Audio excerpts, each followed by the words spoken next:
안녕하십니까. 오늘은 2023년 6월 5일 월요일입니다. 날씨가 어제부터 굉장히 좋아졌습니다. 아빠 일기예보 잠깐 봤는데 이번 주는 그래도 엄청나게 추울 거라고 하던데 두고 봐야 되겠습니다. 빅토리아주 정부가 비싼 학비 받는 사립학교에 대해서 급여세 면제해 주던 거를 이제 삭제하겠다 라는 내용이 있었는데 지난 예산안에 발표가 됐었죠. 이제 좀 바뀌게 되었습니다. 발표 이후에 딱히 학비가 비싸지도 않고 또뭐 그런 학교들이 1년에 100만 불이나 되는 갑자기 이 세금을 내야 되는 상황에 빠졌는데 그러니까 반대 성명을 내고 학부모들한테는 해당 지역 의원들한테 탄원서를 써라 뭐 이렇게 요청도 하고 난리가 났습니다. 여론도 전반적으로 이게 뭐냐 뭐 이런 얘기가 많이 나왔습니다. 그래서 지난 금요일 날 마침 예산안 그 설명회가 있었고 참석을 했던 다니엘 앤드류스 빅토리아주 총리가 지난 예산안에 해당 사항 같은 경우는 변경될 거다 이렇게 한 발 뺐습니다. 예산안에서는 110여 개의 비싼 학비를 받는 사립학교 혹은 총학비 기준으로 15% 상위에 있는 사립학교가 2024년 중반, 내년 중반부터 급여세 면제 혜택을 잃게 되고 그래서 세금을 받게 되죠. 이제 주정부 입장에서. 그래서 420밀리언 달러, 100만 천만 원, 4억 2천만 불 이상의 세금 수입을 앞으로 3년 동안 얻게 된다. 뭐 이렇게 적혀 있었습니다. 이거를 견적을 해보면 계산을 해보면 연간 학비 7,500불 받는 사립학교라는 계산이 나오게 되고 그래서 이제 110개 학교가 이제 해당이 됐는데 다니엘이 금요일에 말하는 걸로 보면 110개 학교보다는 더 적은 학교가 이 상황에 해당될 것이다. 그러면서 지금 교육부에서 세부 사항을 조정하고 있다고 합니다. 계산도 다시 하고 있고 그래서 처음 예상했던 세금 수입보다는 좀 더 적게 될 거다 라고 했습니다. 그러면서 이제 좀 이게 웃기잖아요. 처음에 말했다가 막 옆에서 와 하니까 그럼 바꿀게 줄일게 이렇게 웃긴데 그거에 대한 지적이 있을 수가 있으니까 다니엘이 또 말하는 게 예산안 처음에 발표될 때 보면 영어로 to be confirmed, to be confirmed. 그러니까 나중에 이게 확정될 수 있다. 지금 확정된 게 아니다. 이렇게 했다 우리가. 그러니까 이제 예산안이 발표되고 누군가가 내한테 불리하다. 그래가지고 막 땡깡을 부려. 근데 딱 봤더니 딴 거보다 이 땡깡이 자기한테 데미지를 줄 것 같아. 그러면 예산안은 확정했던 게 아니기 때문에 언제든지 계속 바꾸겠다. 그럼 다 바꿀 수도 있다는 말이 되는데 이게 과연 뭔 얘기인가 싶기도 하고 여튼 그 가톨릭 학교나 상대적으로 이제 가톨릭 학교에 자녀를 보내는 사람들 입장에서는 이게 진짜 사립학교 맞나 싶은 수준도 있다고 하는데 그런 분들 같은 경우는 일단 한숨 돌려도 될 것 같다. 이제 그런 뉴스입니다. 일요일날 의회 예산처 이게 독립기관이죠. 이 사람들은 그러니까 이번에 발표했던 주정부 예산안을 보고 앞으로 주정부 살림이 어떻게 될까 이렇게 예측을 해본 자료를 발표했습니다. 그 중에 제일 큰 내용 제가 직접 읽어보진 않았지만 신문사에 막 나오는 내용이 주정부가 이때까지 빌려온 돈을 상환하지 않을 경우 순부채가 2032년 33년 회계연도 그러니까 한 10년 정도 후면 순부채가 305빌리언 달러 10억 100억 3050억 불에 이를 것이고 이 부채가 빅토리아주 총생산의 31.9%에 이르게 된다. 다르게 말하면 우리가 번 돈이 세금 뭐 딴 거 다 때려치고 빚 갚는 데 쓸 수 있다. 재무장관 팀 팔러스가 그 대머리 아저씨 있죠. 2022년, 23년 회계연도 그러니까 지금 현재부터 이제 2026년, 27년 한 3, 4년까지 연평균 부채가 10.1%씩 계속 증가할 거다라고 겁을 주면서 주정부가 대기업과 부동산 투자자에 대한 새로운 세금을 부과하는 게 합당하다. 주정부 부채를 안정시키기 위해서 필요한 조치다. 이렇게 다시 설명을 하였습니다. 부동산 투자자라는 개념이 무엇인지에 대해서는 저번에도 말씀드렸지만 자기가 거주하는 집 외에 집 한 채라도 더 있으면 부동산 투자자로 분류가 돼서 세금을 더 낸다 라는 거죠. 이제 그거 얘기하는 겁니다. 계속 정당하다. 무리 아니다. 다니엘한테도 이제 기자들이 의견을 물어봤겠죠. 그랬더니 다니엘은 뭐 그 외부 기관이 그렇게 예측을 했는데 뭐 그거 뭐 근거가 확실하지도 않다면서 뭐 딱히 의견도 달지 않았습니다. 무시했죠. 그러면서 하는 말이 다만 그 새로운 세금을 이렇게 도입해 가지고 코비드 부채를 상환하고 하는 계획은 주정부 부채를 안정화시키는데 이렇게 우리가 되게 신경을 많이 쓰고 있다, 전념하고 있다. 그리고 이런 계획을 가지고 이렇게 하는 데는 호주에서 빅토리아 주정부만 그렇게 하고 있다. 말은 뭐 그럴듯한데 이 저번에도 한번 얘기했는데 빅토리아주 부채 규모는 다른 호주의 다른 주정부하고 비교해서 제일 큽니다. 이게 코비드 팬데믹 때 록다운이 막 최장 기간 하고 그래서 이제 생긴 것도 있지만 팬데믹 그 전에 이미 부채 규모가 1등이었습니다. 빅토리아주가. 그러면서 록다운으로 인해서 뭐 사업체 보전도 해주고 지원금 나가고 이러면서 점점 더 커졌죠. 그때 당시에는 추가 그 추경이라고 하죠. 추경할 때도 야당에서도 솔직히 어떻게 할 수 없는 상황이었고 그래서 긴급 승인을 막 해줬죠. 엄청나게 올라가서 결국에 다른 주정부들하고 부채 규모 격차가 훨씬 더 벌어졌습니다. 제가 늘 주장하는 얘기지만 빅토리아주 그 팬데믹 기간 동안에 록다운 뭐 이런 우리가 그 피해 규모가 더 작을 수도 있었고 더 늦게 올 수도 있었는데 다른 데보다 훨씬 더 빨리 왔고 훨씬 더 피해 규모가 컸습니다. 사망자 숫자도 제일 컸고 촉발된 원인을 누가 제공했느냐? 현 주정부입니다. 다니엘 앤드류스가 그랬죠. 제 결론은 뭐다? 아까도 우리 집에 루나 제가 고양이 키우는데 루나가 똥을 싼 거를 제가 치웠습니다. 루나가 똥 싸면 내가 치운다. 다니엘이 똥 싸면 누가 치우나? 그 얘기입니다. 제 말은. 그렇습니다. 그리고 저번 주말에 또 이제 한 달 남았기 때문에 그러니까 다음 회계 연도가 한 달 남았기 때문에 중요한 결정이 있었습니다. 호주 공정거래위원회 페어 워크 커미션이죠. 올해 최저임금 그러니까 7월 1일부터 적용될 최저임금 어떻게 할 건지 이제 결정을 했습니다. 최종 답은 이제 5.75% 인상하기로 했습니다. 5.75% 이러면 뭐 모르죠 우리가. 그래서 지금 오늘 현재 호주의 최저임금은 시간당 21불 38센트. 주의 기준은 따로 있어요. 이걸 곱하기 얼마이라가 아니고 주 기준으로는 38시간 근무했다는 기준에 일주일에 최저임금은 812불 60센트입니다. 그러니까 내가 일주일에 38시간 이상 일하는데 돈 받는 게 812불 60센트 미만이다. 이거 세금 포함입니다. 수퍼 말고 세금은 포함입니다. 수퍼는 포함 안 한 거예요. 812불 60 밑으로 받는다.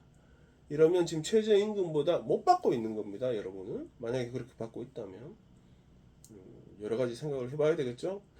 자, 5.75% 인상하게 되면 이 최저임금이 시간당으로는 아까 21불 38센트에서 23불 23센트. 그러니까 한 2불 조금 안 되게 오르게 되고, 주급으로 가면 아까 812불 60센트라고 했는데 882불 80센트. 그러니까 70불 이제 오른다. 이렇게 보면 됩니다. 요거 아까도 얘기했지만 7월 1일부터 이제 적용이 바로 됩니다.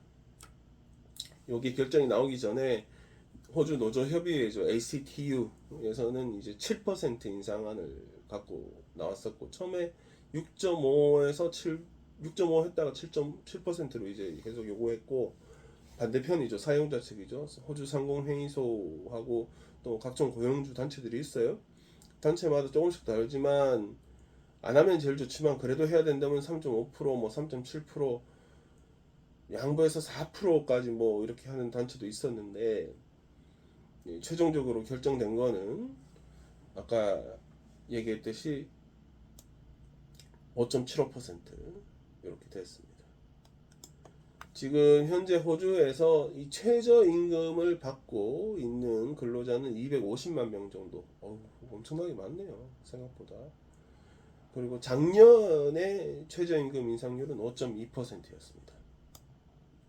이 발표가 당연히 되자마자 당연하게 고용부 장관 토니 버커는 뭐 잘한 결정이다 뭐 이렇게 평을 했고, 노조 측에서는 충분하지 않다 이러면서 현재 이렇게 물가가 높은 사회에서 가장 피해받는 사람이 저소득층 최저임금 받고 일하는 사람들, 이런 사람들이라면서 이 사람들을 대상으로 최저임금을 요거밖에 못 올리면 그래도 수당제도 같은 거라도 마련해서 줘야 된다 뭐 이런 얘기도 했습니다.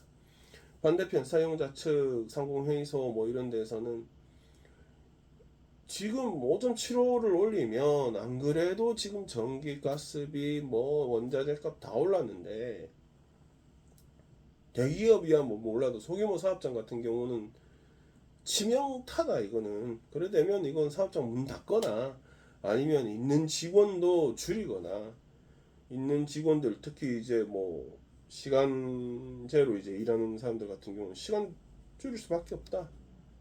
그러면 그 사람들은 더 고생한다.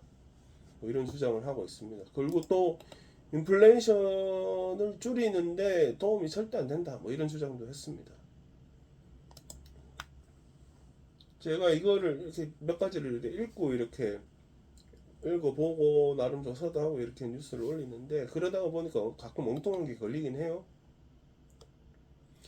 이거 관심을 끌었던 자료인데, 이 좀 뭐 최저임금하고 상관이 없는 얘기입니다만, 각 주마다 주급 중간치, 그러니까 미디언 위클리 인컴, 중간쯤 이거를 자료를 이제 보게 됐는데, 제가 주마다 작은 순서부터 적게 버는 순서부터 보면 타스마니아가 일주일 중간 주급이 701불, 그리고 사우스 오스트레일리아가 734불, 퀸슬랜드가 787불, 이렇게 타스마니아, 사우스 오스트레일리아, 퀸슬랜드가 800불을 못 넘고 있고요.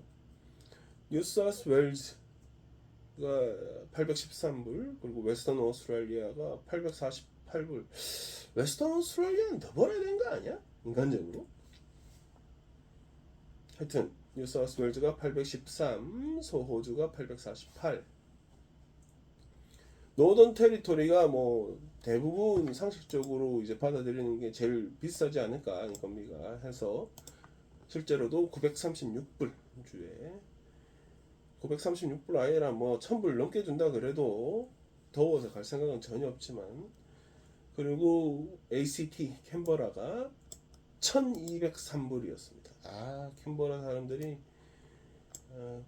급여가 상당히 높네요.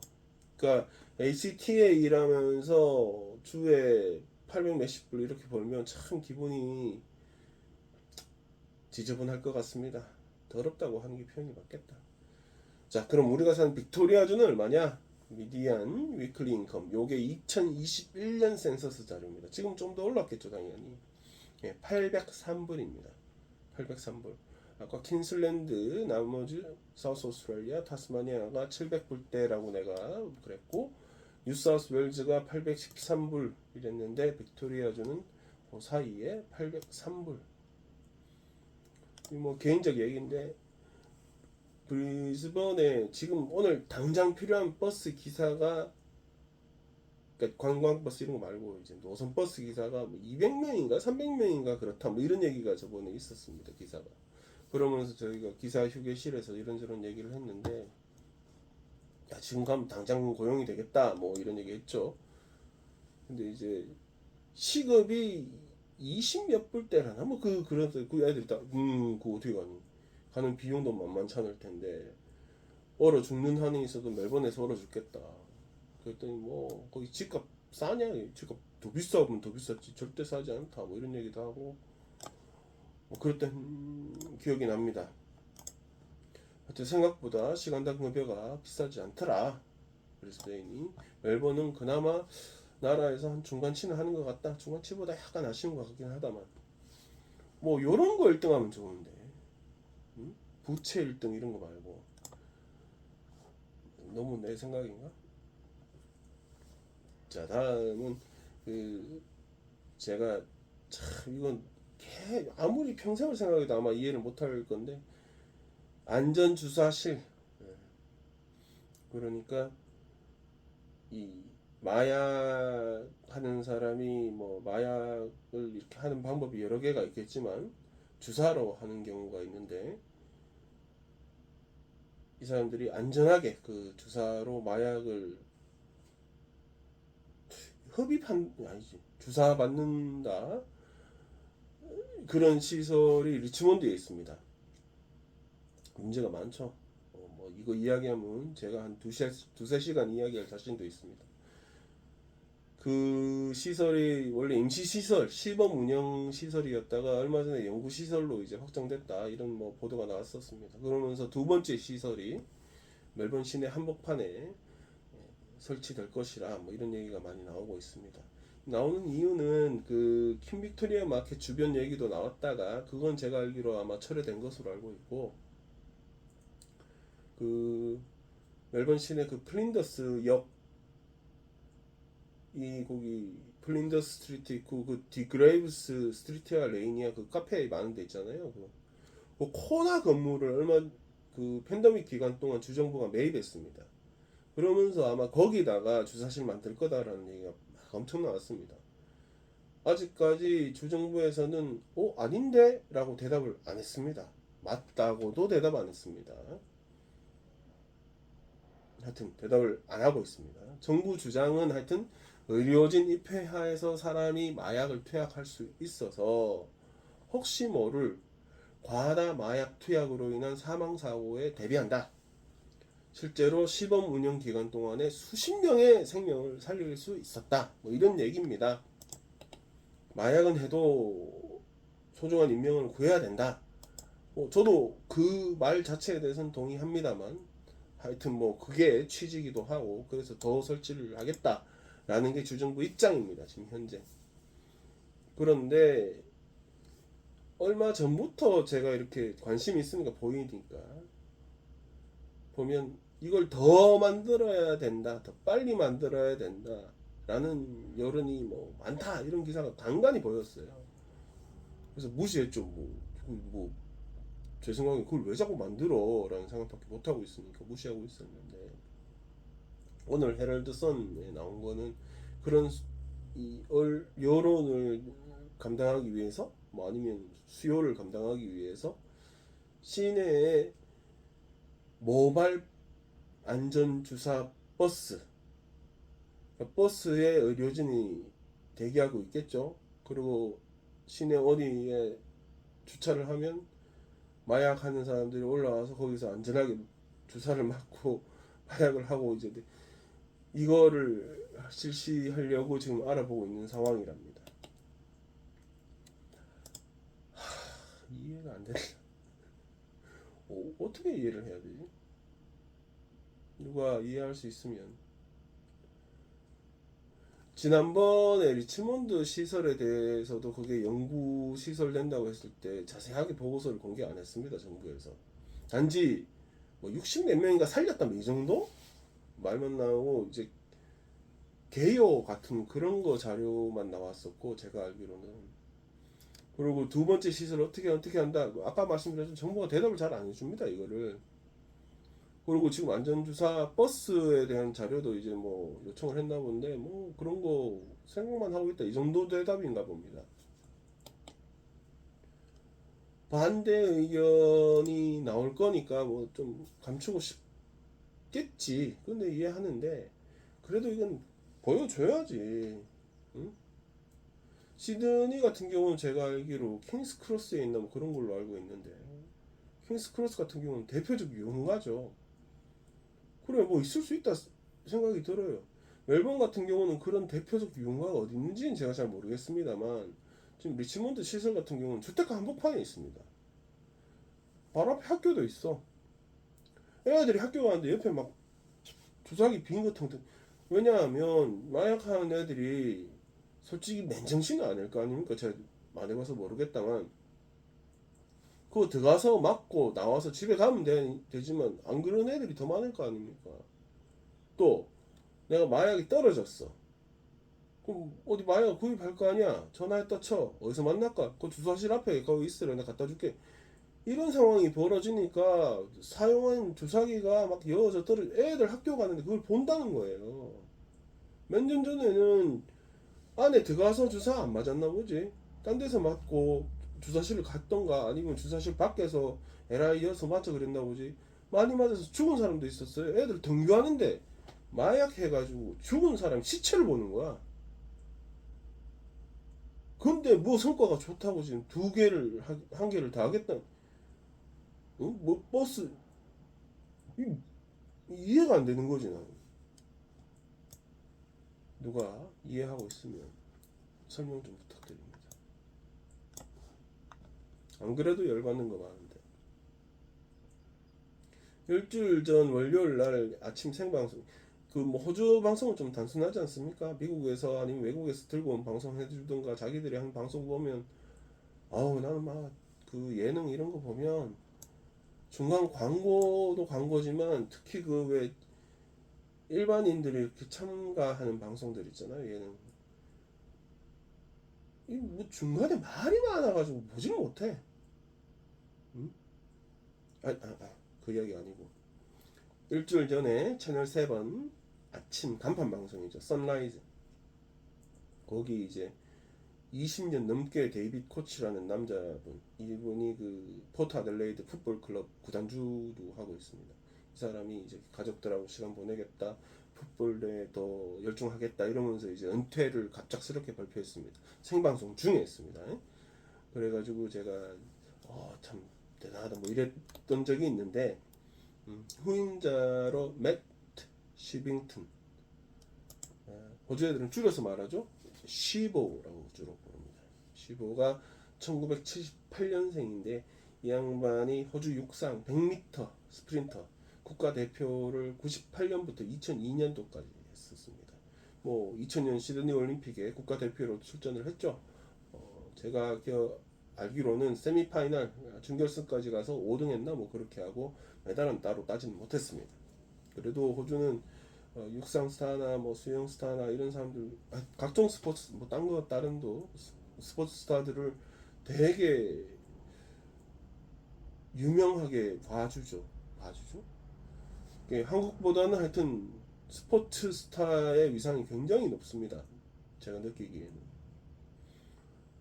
이 사람 15도 마찬가지로 그래서 2004년도에 국가대표 그만두고 나서 2004년도에 댄싱 위드 스타스라고 있었죠. 왜 유명한 사람들이 전문 춤추는 분들한테 이제 춤추는 거 배워서 이제 듀오로 나와가지고 공연하고 뭐 누가 잘하네 못하네 하고 뭐 그러면서 뭐 중간에 싸우네 마네 뭐 하고 막 하여튼 그 방송에 나와서 방송계에 본격적으로 진출했는데 좀 이렇게 멀쩡하게 생겼고 그러다 보니까 말도 잘하고 그래서 이제 각종 TV 프로그램에 리포터도 잠깐 나오고 뭐 이러기도 했었습니다.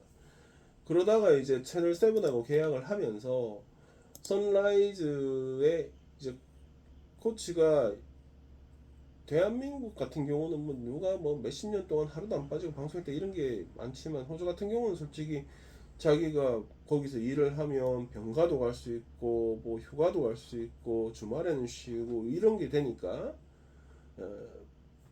교체해줄 방송인이 필요하죠. 그래서 코치가 데뷔 코치가 뭐 휴가를 간다든가 아파서 갑자기 못 나왔다든가 그런 경우가 발생하면 이 15가 가서 이제 땜빵을 해주기도 했었습니다. 그리고 또 주말에 또 15가 방송을 하기도 했었고 그래가지고 뭐 당연히 그냥 그 자리를 이어받는 걸로 그렇게 되었다고 합니다. 그러니까 우리나라 치면 이제 강호동, 뭐 서장훈 이렇게 운동선수 출신들이 이제 방송에 많이 나오잖아요.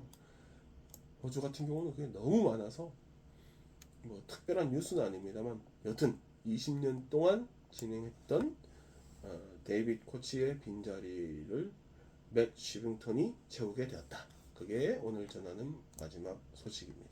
아까도 말씀드렸지만 날씨가 되게 좋습니다. 오늘 밖에 한번 나가보시고 열심히 일하는 분도 쉬는 시간에 잠깐 나가서 하늘 한번 보고 들어오는 날 됐으면 좋겠습니다. 지금 영상 말미까지 어디 안 가고 쭉 들어주신 분 이번 한 주 큰 복 받으실 겁니다. 또 40밀리언 다가오고 있습니다. 좋은 하루 되십시오.